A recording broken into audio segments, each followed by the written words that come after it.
दोस्तों, ये कहानी बहुत पुरानी है। एक नगर के बाहर एक बौद्ध भिक्षु अपनी कुटिया बनाकर रहते थे। वे अपनी विनम्रता और ज्ञान के लिए दूर दूर तक प्रसिद्ध थे।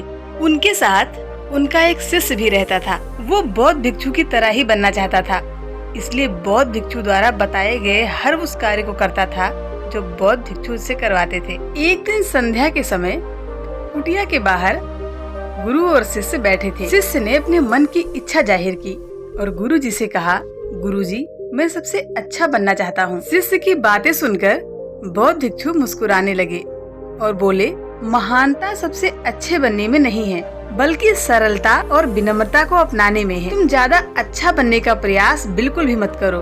बौद्ध भिक्षु की ऐसी बातें सुनकर शिष्य उनकी तरफ बड़े ही गंभीरता से देखने लगा और बोला, गुरुजी, क्या जरूरी नहीं है कि हम उत्कृष्ट बने और जो कुछ हो सकता है वही करें। बौद्ध भिक्षु ने अपना सिर हिलाया और कहा, उत्कृष्टता दूसरों के साथ तुलना में नहीं मापी जाती है, बल्कि अपने भीतर की समझ की गहराई से मापी जाती है।